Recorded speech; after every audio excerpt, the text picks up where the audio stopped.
Welcome back from the break. So we've got 11 games on tonight. And now that the 3-day break is over, we should see teams pretty refreshed, I would imagine. And then starting very soon, the bye weeks are going to start, where your favorite team is going to have a whole week off without hockey. And then you've got the All-Star break in there too. There should be some nice long breaks here to help the teams that haven't been healthy get healthy. And yet, the downside of that means that there's games squashed into a smaller period of time than otherwise would have occurred. So maybe your team has a bye week and then plays 4 games in 6 nights, that kind of thing. But anyways, let's go ahead and get to it, shall we?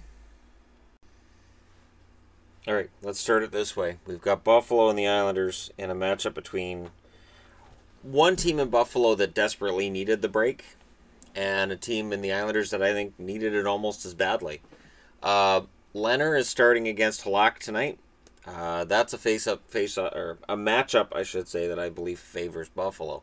But that's about where the favoring ends. The Islanders have a better attack. I think the Islanders have a better blue line overall, although Ristolainen is fantastic. Ristolainen versus Leddy, you could make an argument Leddy's having the best year of his career, and you'd be right. Now, for the Islanders and Buffalo, this is, of course, a matchup between two New York teams. And there's a lot of history between the two, but I think tonight's game should go the Islanders' way, I would imagine. The goaltending should be better than what it's been. And they have that tremendous scoring line going. And Barzal as well. And it's funny because one of the biggest debates you're going to see is what kind of rookie season he has, or he's having, and whether Barzal owes his success to other people. I have to say, after seeing this kid a few times, no, he creates his own success. If a guy gets 5 assists in a game, he gets a hat trick, and he's doing things like this, yes, Barzal does go through games where he doesn't score points. But when he's on, he's fantastic. And I don't take anything away from him. And as for Buffalo, maybe Jack Eichel is ready to finally start proving himself and getting into that top 40 or top 30 scorers in the NHL. Finally ready to elbow his way into that group as well. It'll be interesting to see what happens there. Next up, we have the Columbus Blue Jackets and the Pittsburgh Penguins in a matchup of two teams that are fighting gravity. So Columbus was trucking along and recently has kind of had issues in terms of being able to win games and close them out. Pittsburgh's had that issue ever since about late October. They've had the same issue. For the Penguins, they're starting Murray. For Columbus, they're starting Bobrovsky. And watch Murray. Murray has to realize that the backup goalie he's got there, Jari, is perfectly capable of being a starting goalie in the NHL. Murray has to play fantastic. He has to, because the guy behind him, well, Matt Murray could turn into a trivia answer pretty quickly if Jari is as good as he looked early on in his time replacing Matt Murray. And then Pittsburgh would find themselves in a really weird position where they have a goaltender's 23 and a goaltender's 22, and they both should be starters. They don't want that situation, so they can avoid that situation if Matt Murray starts to improve his overall stats. And then there's something about Pittsburgh being below 500 if you look at their overtime losses as losses, 18 and 19, and they're currently out of the playoffs. But that's a whole other storyline and scenario. There's actually stuff going on with Pittsburgh this morning that I will likely address in a different video because I find it an odd comment that was made by their general manager. And kind of disingenuous when you compare what he's saying now to what he said in May. So the Detroit Red Wings are playing the New Jersey Devils. If I remember correctly, New Jersey won the last matchup in overtime. I want to say it was overtime or a shootout. It's a matchup between a team that started out as a Cinderella story, but their clock struck midnight. New Jersey's hasn't. New Jersey's still up there. The likely goaltenders are Howard and Schneider. And For my money, Jersey wins that matchup going away, but what do I know? The Detroit Red Wings need to get on a run. If they're going to have any chance of making the playoffs coming out of the Christmas break, between now and the All-Star game, they have to go on a nice long run. And if they don't, they are not going anywhere. They may very well be drafting first overall and not going anywhere. And this is odd. You know, New Jersey wasn't supposed to be this good this quickly, and they are. They're using team speed, and speed kills. And that comes back to what I'm going to talk about with Pittsburgh in a bit. It's just weird. It's one of those things I read, and I'm like, really? That's interesting. Yeah, no. But in this game, and not that one, this one, between Detroit and New Jersey, the youth is there for the Detroit Red Wings, but they don't have the overall depth that New Jersey has, and there's still some slower, expensive players for Detroit than you see with New Jersey's lineup. And that's the whole story of the NHL right now. Speed is the big thing, and if your team isn't fast enough, you may struggle. I just find it so weird that the team that started it. Anyways, Montreal's in Carolina, and we've got a matchup between, it's likely Carey Price. I can't see it not being Carey Price unless something's wrong with Carey Price. For God's sake, if somebody else, if Antoniemi were the starters tonight and Price was scratched, Montreal could burn. 16-16-4 is the record for Montreal. 16-12-7 is the record for Carolina. Both of these teams fashioned themselves as being better than this at the start of the year. For Carolina, they're out of the basement in that division. They still have a way to go before they're going to be in a playoff spot. They do have an advantage on Pittsburgh, and we'll see if they take advantage of it tonight. If Columbus lays another loss on Pittsburgh and Carolina is able to win one against Montreal, Carolina can start having some serious discussion about, yeah, we could be a playoff team, and maybe that'll persuade Ron Francis to look and see who might be available to help bolster that lineup a little bit more and build on what they've started. Carolina's not been as bad as their start has made them look, and I know that.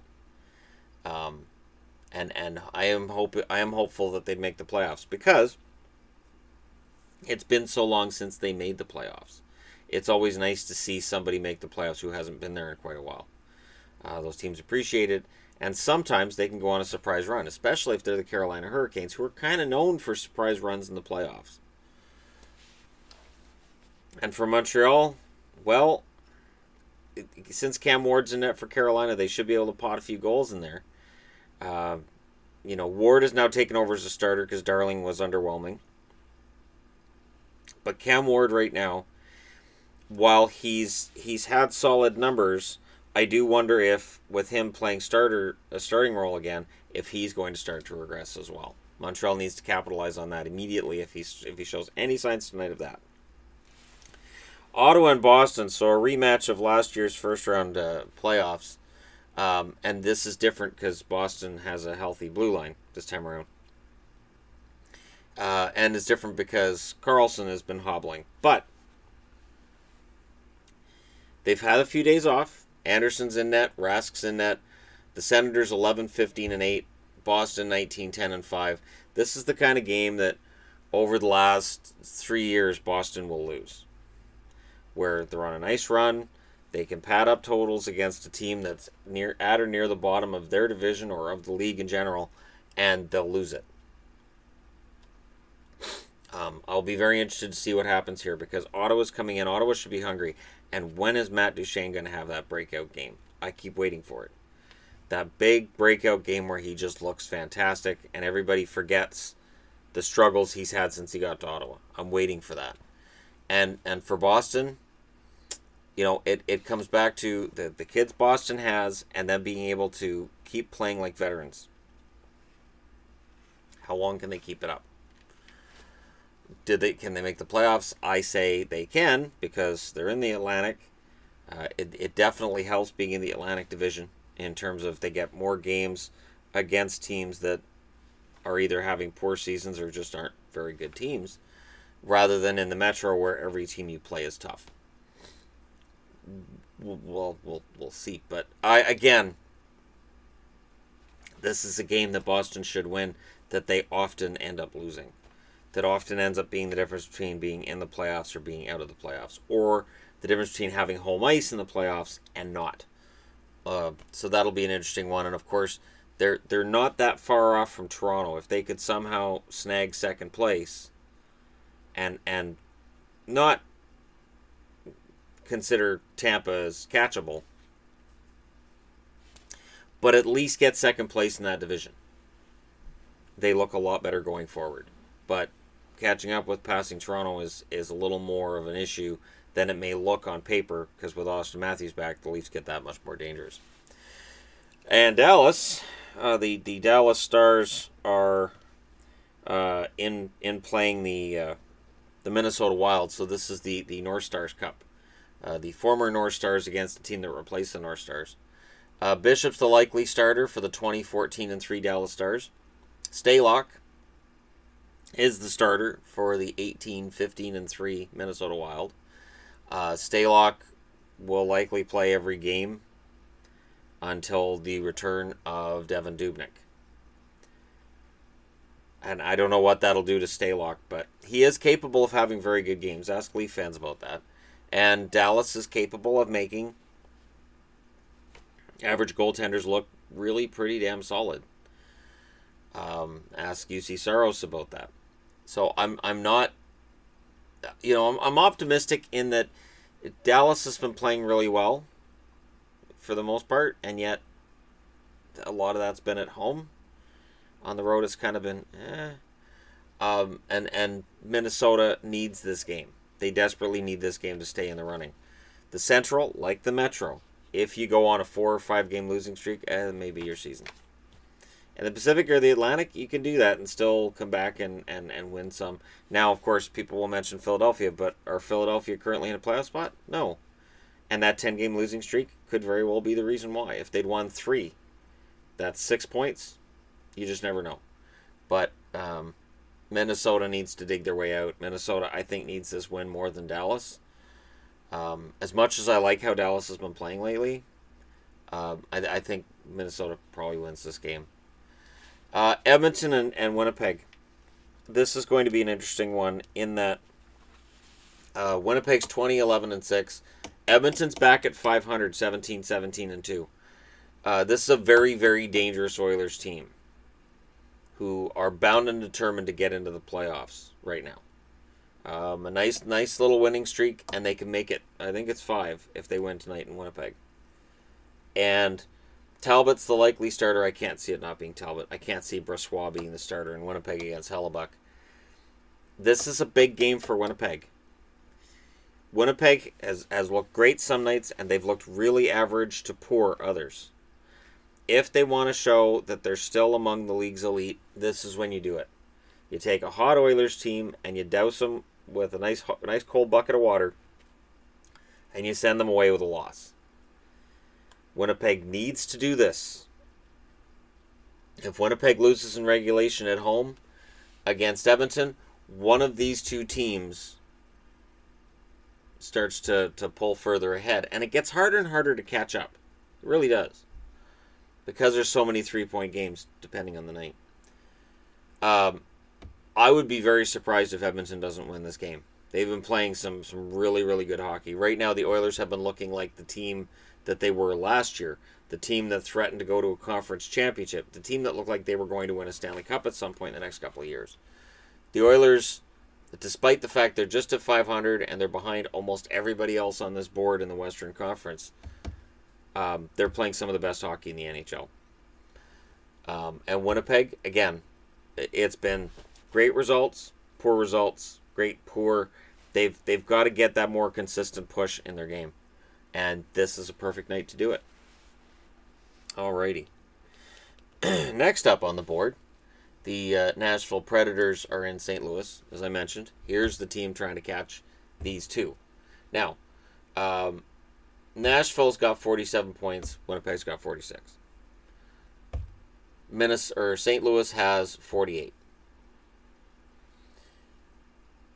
If St. Louis can win this one at home tonight, great. if Nashville wins this one, especially if it's in regulation, you'll notice they've played differing numbers of games. 37, 35, 38. 3 games in hand. If they go in and they lay a loss on St. Louis in regulation, St. Louis is struggling for the foreseeable future, probably 2-3 weeks at least. They'd have to go on a nice long winning streak and hope that any games in hand these guys would make up in the meantime, they'd be losing them. For Nashville, this is a chance to assert themselves. If Winnipeg takes a loss to Edmonton, which is completely possible, and Nashville wins this game over St. Louis in regulation, they're in a pretty damn good spot. And for both St. Louis and Winnipeg, they would then probably be looking behind them, because Dallas has 43 points. They're not that far off. Minnesota has 39. And down here, Colorado has 37. That division can get really tight really quick. But Nashville can stay above it. And the only team in that division not playing tonight is Chicago. And Chicago, not that far off the pace, even though they've taken some losses. New Jersey, Dallas, etc. Chicago is absolutely capable of getting back in. Nashville needs to get above that. All right. Next up, the hapless Arizona Coyotes, who will not have Zach Rinaldo in the lineup tonight. We know that. Even if they weren't going to make the decision today, which apparently they're going to, Ronaldo wouldn't have played. When you're given a match penalty, you don't play until the league tells you you're playing. And they're in Colorado, and this game could potentially, the potential's there for it to get ugly, but I don't think so. If Ronaldo was in the lineup, let's say there was no suspension, Ronaldo was in the lineup, which is not going to happen, then I would be concerned that somebody on the Colorado side would decide they need to, send a message to Ronaldo early, and it could turn into a fighty game between two skilled teams that you really don't want to see doing that kind of thing. You don't want to see Nathan McKinnon dropping his gloves. You don't want to see, and as much as Max Domi is tough as nails, you don't want to see that kid throwing down like his dad did, because while he may be able to win some fights, he's not being paid to win fights. He's not there to win fights. He's there to develop into the scoring, I was going to say scoring leader, but at the very least, a top scorer that Arizona desperately needs. It's a pride game, but Arizona, some of the losses they've taken have me wondering about that pride level. Ronta's the likely starter against Varlamov. Oh, and in this one it's Allen and probably Rene. I can't see it not being Rene. Anyways, Varlamov and likely Ronta. Colorado, I have to say, when they have a shot against a bottom-feeding team, they proved it against Florida. I expect them to prove it again against Arizona. When they have a team that's coming in that's low on in the standings, they're able to focus, stay together, and make that win happen. It's not always easy, because it is easy to look past a team that's coming in with a really crappy record. You look at their roster and you think, we can beat these guys. Next thing you know, 3 hours go by and you've lost, and you're like, wait, what happened? And it's that you didn't take them seriously. Colorado has had their struggles this year, but they are capable of winning games like this. And they're capable of winning them big. And that's huge going into, and I don't see them in the playoffs this year, but going into next year, having a good record this year will make a big difference going into next year. And remember, if you miss the playoffs, you're still in the draft lottery.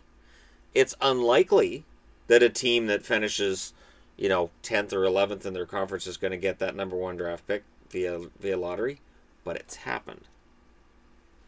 It's absolutely happened. So keep winning games, even if you're not going to make the playoffs, just, for your team's sake and to see what you've got in the lineup. And who knows, you may get rewarded with a lottery win, or second or third. This year's draft is supposed to be excellent, so we'll see whether that turns out to be the case or not. But for right now, Colorado is also battling for pride, but they seem to have a little more pride and more talent than Arizona. Arizona just doesn't have a lot to push back with. I've thought in recent Arizona games that I've watched that Brad Richardson's getting involved in the physical, the punching a little more than he should. And I think that has to do with his game evolving, just due to the fact that he has got older, he has got slower, and in order to stay in the league, there's kind of that he needs to do this kind of thing. And I don't necessarily agree, but whatever keeps him in the league. I always like Brad Richardson, so I may be a little bit biased on that one. Anybody who's been on this channel for a while knows that. Okay, Vegas. So the Vegas Golden Knights, who've had this tremendous record, they're 23-9-2, are in Anaheim, 16-13-8. Gibson and Fleury are both likely. Anaheim desperately needs this game. Edmonton's getting better. You have to keep Edmonton in the rearview mirror. Calgary's still very dangerous. San Jose is the Sharks, and the Pacific could start looking really good as soon as the new year. The talk about the Pacific being the weakest, that's not really there now. Now that'll be the Atlantic's position, but other than Arizona and likely Vancouver, any team in the Pacific is going to be a tough win, and that includes Vegas, obviously. Anaheim really needs this game. They're at home. Probably playing the best hockey they have all year. It's no coincidence that Getzlaf's back in the lineup, and that's happening. His points per game is pretty high since his return, and he is their leader. And even though they've had some discouraging results as well along the way since he got back, they're playing well enough that they're back in that playoff position. Not a playoff position, no, that they're in the picture. They're at the very least in the picture. And from here on, I do expect Anaheim to get better. I do still see them as a playoff team. They're very dangerous. And for Vegas, it's a road game. They're not as good on the road as they're at home. Nobody is as good at home as Vegas, though. So that's not saying that Vegas is weak. Just that they're mortal on the road. And if Anaheim's going to prove themselves and get into discussions about, oh, they're back, do it tonight. Because if Vegas goes in there and lays a beating on Anaheim, it all goes away. For one night. We'll still talk about it, but it does definitely help them to win this game tonight. And again, and I mentioned this, win it in regulation. Don't let that other team get a point. When a team's ahead of you, make sure you beat them in regulation so that you're gaining 2, not 1. And finally, last but not least, the thing to resistance is the Washington Capitals and the New York Rangers. Two teams that are no strangers to each other. They don't particularly like each other. They've met in the playoffs a few times. Grubauer is the likely starter for the Washington Capitals, and Pavlik has been confirmed as the starter for the Rangers. So Lundqvist gets a nice long break, and he's earned it. The Rangers are 19-13-4. Capitals are 22-13-2. And these are two teams, for Washington, they want that division lead. They want to cruise to another President's Trophy for some baffling unknown reason. And for the Rangers, they just want to stay ahead of the teams that are behind them. The Rangers right now, 40 points. And Carolina's sitting with 39. So while we talk a lot about how Carolina's had a poor start, yes, the Rangers would have games in hand on Carolina, but or do they? They're 4 points. They're 4 games above. They're 6 games above. Yeah, there's 1 game in hand here. The Rangers need this win. And I have a funny feeling they'll get it. I have a funny feeling that the Rangers will get it. And Grabner somehow will get at least a goal to continue this hot stretch he's been on. Playing some of the best hockey of his career. Likely because I didn't think he was going to do it. I didn't think he'd repeat last year at all. I looked at his career totals. I looked at last year and I thought, it was a good year. We won't do it again. And here he is doing it again. And for Washington, they've started getting some better production from their depth guys, which is what they needed the whole time along. And we'll see what happens with them tonight. Let me know what you guys think about who you think's going to win what and when. And yeah, we're back.